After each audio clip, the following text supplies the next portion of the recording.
If you're in Seattle, and you need to buy or sell a home, we'll be right there for you. Because we're the realtors that you can trust. So go to RedFin.com.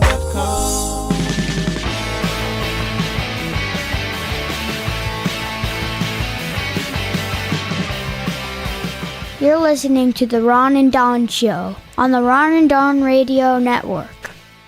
Hey, you guys, what's going on? Welcome to another edition of The Ron and Don Show, and we are back in the TeamLisa.com studios.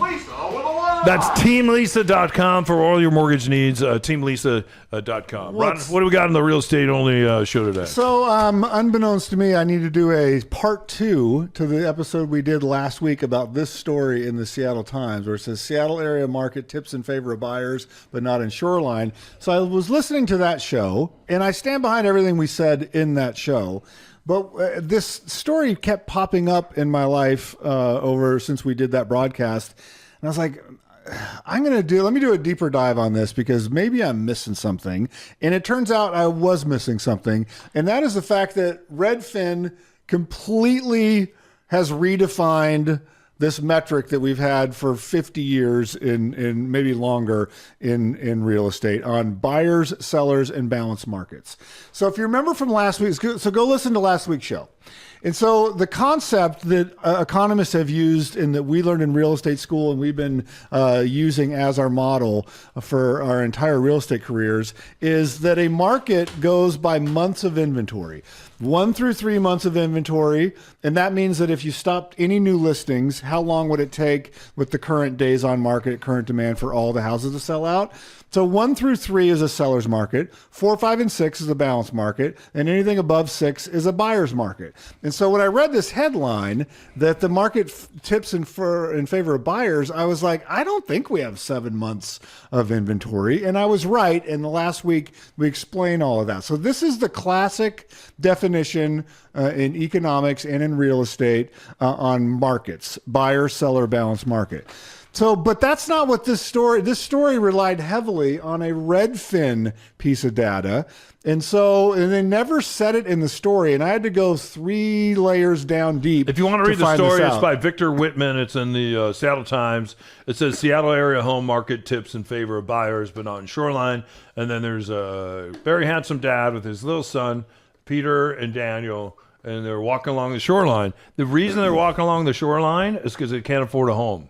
Correct. Yeah. So they're visiting shoreline. They're living on the shoreline in Shoreline. So. In the ghetto. Yeah. So what I didn't realize until I got like 3 layers deep into the Redfin website is Redfin completely changed the definition of buyers and sellers market. And they haven't really got it permission to do that or told anybody that they did that. But when they have their press department reach out to the Seattle Times to get interviewed, they use the same term that every other economist used, but by the Redfin definition. Oh. And so I think what they're trying to do is they've invented this proprietary definition for buyers or sellers market, I think to try to feed people to the website and to boost their sales price. And where you can see homes there that are sold by Redfin, in my opinion. And oftentimes when you go by and you're like, why has that lawn been mowed in 3 months? Or how come there's that's a sheet from someone's bed that's acting as a drape in the front room? A lot of times that's a Redfin listing. Go ahead, Ron. And so what Redfin has done is they just said, hey, we have this proprietary thing, and that's what we mean. So to recontextualize this article, and I want to get your feedback on this, I would say above 90 to 95%, maybe more, of every person we sit down to, they rely on Redfin and Zillow and Homes.com and the algorithms out there. It is a crucial piece of data point. Virtually everybody that's going to do a real estate transaction traffics, and they go to Redfin, they go to Zillow, they go to Homes.com, they go to these websites to get information about their property. So I wanted to get this out there because I think it's important to know what they're doing.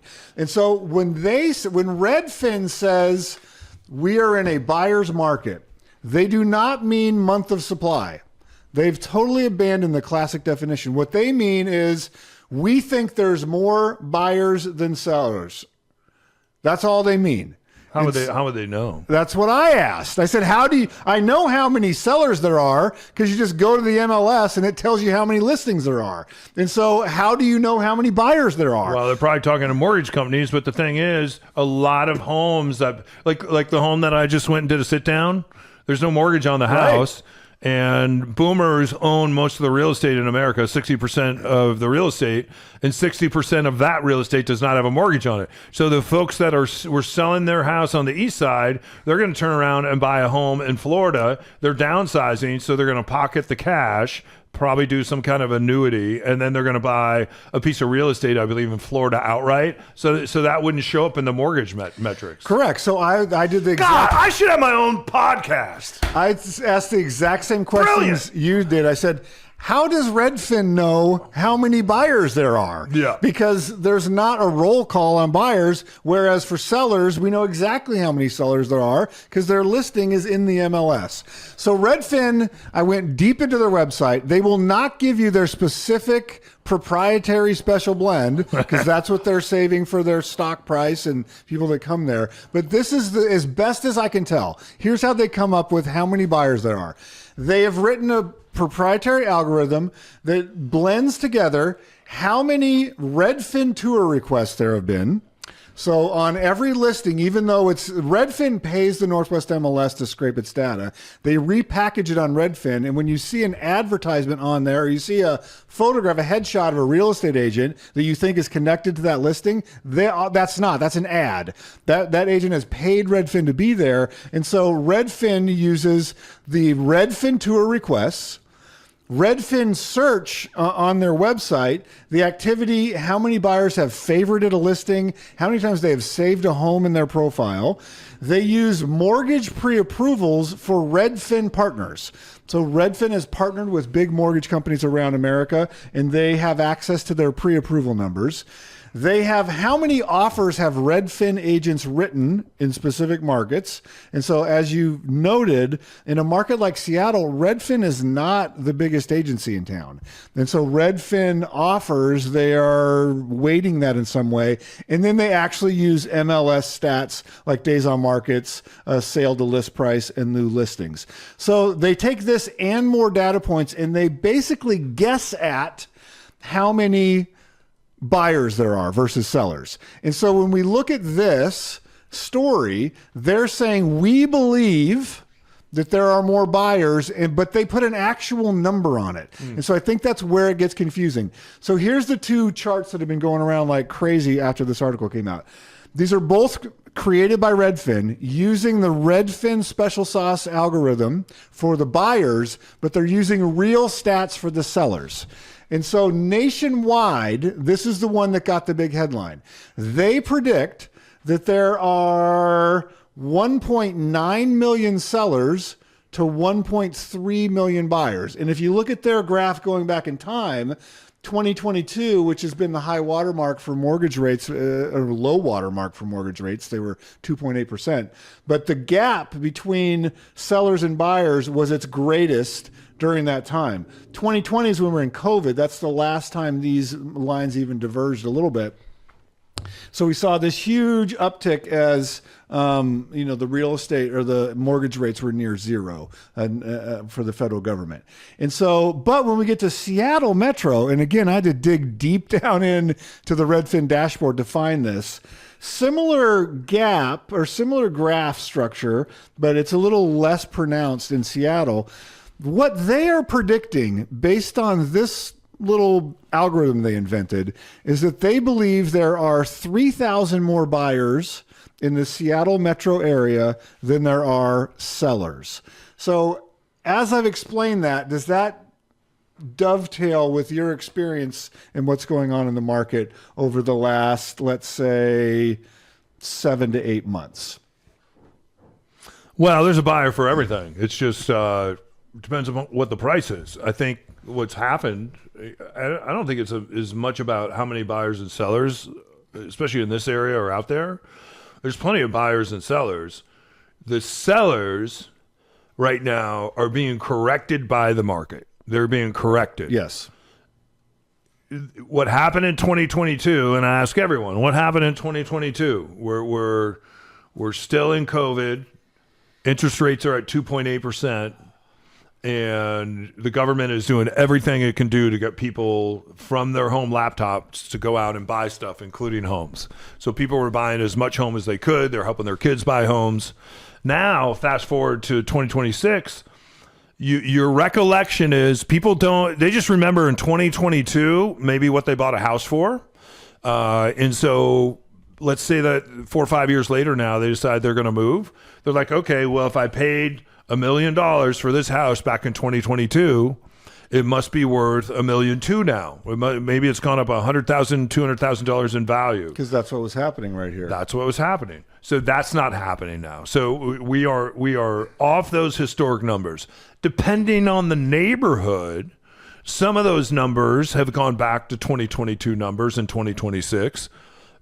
You'd have to work really hard, and I've seen a couple neighborhoods where the 2026 number surpasses the 2022 number. Not very often, but though. you don't see it very often. And so sellers right now are being corrected, and we have to make sure when we do a Ron and Don sit down with people, they're like, oh, well, that's where you say my neighbor down the street sold it for blank and fill in the blank. Usually the neighbor down the street that they're talking about sold in 2022. And the buyers, which I think is good, the buyers aren't being bullied right now. The buyers are like, I'll wait till after the offer review. There's other homes out there for sale. I would like to inspect this house. If I'm not inspecting this house, do you have an inspection that I could look at? Could I talk to your inspector? I want to spend some time. We have a house that's for sale right now, and the people are like, we like 2 different homes. We're going to go away this weekend, and we're going to decide on one of those homes, and it might be your home or another home. If your home ends up selling or you get an offer, let us know. But in the meantime, we want to take the time to really think about this decision because it's a big decision for this family.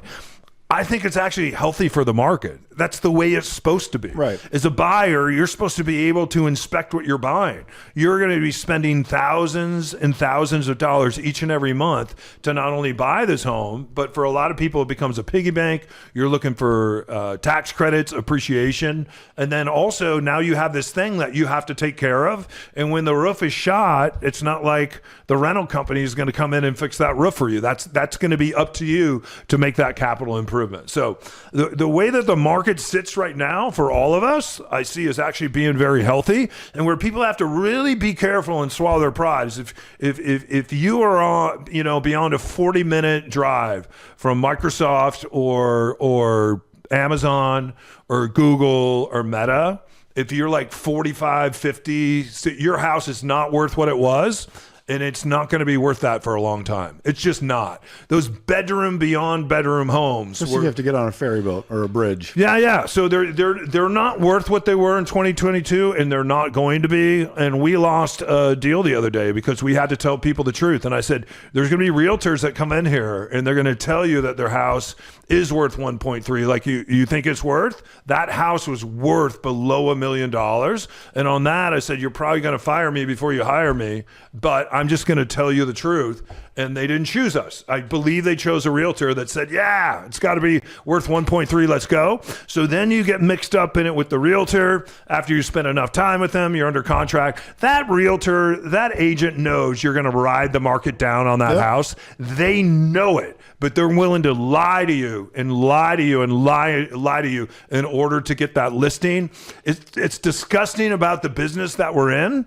And I know too many realtors that have done that. I also know a lot of realtors and agents out there that won't do that. That will tell you the truth. Well, here's the thing that I think is a disservice to the general public when they read this story or they read this RedFin thing. Is what that is. That within these buyers and within these sellers, this 3,000 person unit difference that they're talking about is all the metro area, condo owners, townhouse owners, single family homeowners, rural properties, suburban properties, city properties, and buyers the same way. So there is a huge difference between someone selling a 5-acre house in Gold Bar, one house on 5 acres, versus someone selling a condo in Belltown. Like, those might as well be different planets. And usually with Gold Bar, it's 5 trailers on an acre. 5 trailers on an acre. Yeah. And so the fact that there may be 3,000 difference of delta of 3,000, I don't know if that's true. I don't know if it's not true. But what I do know is true is that in the houses where we had a house that was on point, it escalated, sold within a week. I had a buyer that wanted a very special house. It sold on the offer review date and it escalated. If you're in a different situation, or maybe it's a condo, maybe you're in a townhouse, you might be on the market for 70 days. So these things, it's not one size fits all. And so I don't necessarily have a reason to doubt their methodology because their algorithms are relatively accurate. We're able to figure out when they're not when we do a run-on sit-down.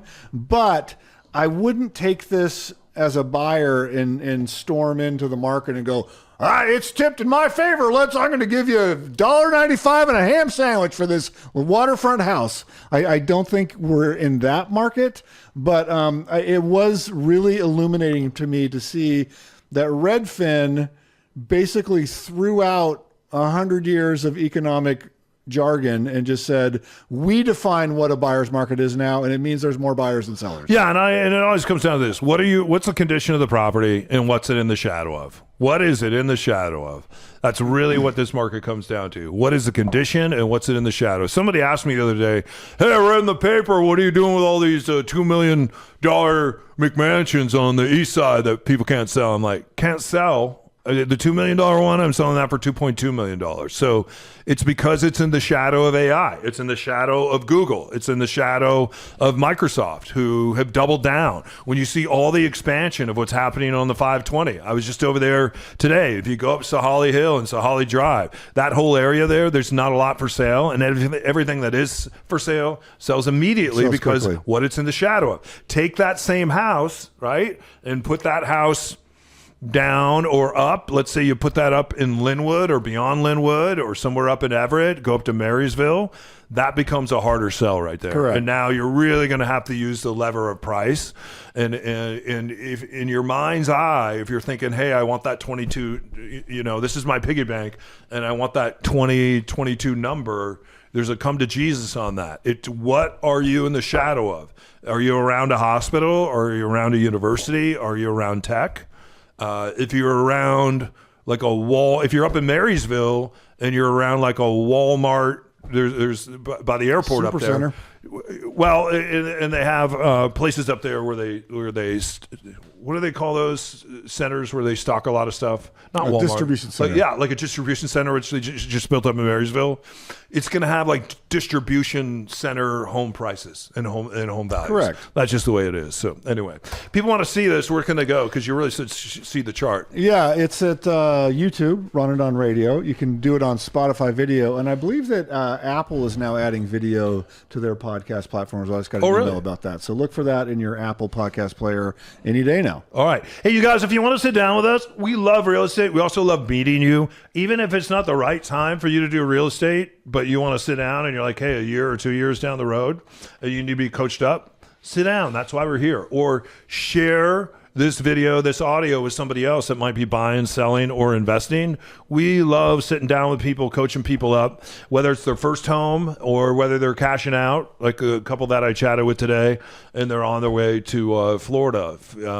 We are here for all that, okay? So just go to ronandonsitdown.com. We'll be happy to sit down with you and then come out and visit you as well. So anyway, if you see pictures of us partying online with some of our clients and radio friends, we're having a great time. And no, we weren't leaving you out. We're having an end of the summer party that everyone's going to be invited to. How about that? 604 people. Yeah, 604 people. You're all invited. So, hey, need us, ronandonsitdown.com. You need Lisa, teamlisa.com. With a Y. Teamlisa.com with a Y. Thank you, Matt. Thanks to Matt, Ron, Don, my son, and also our dog, Charlie, for helping prep today's show. Actually, Charlie's out in the truck right now licking the balls he doesn't have. And he hasn't had them for 7 years, but he still thinks they're there. Good for him. Yeah. Head up, shoulders back. We'll see you next time. Yeah, we're going to listen to the Ron and Don Show. All right, on the Ron and Don Radio Network. Well, that's it. Show's over. We'll see you next time on the Ron and Don Radio Network.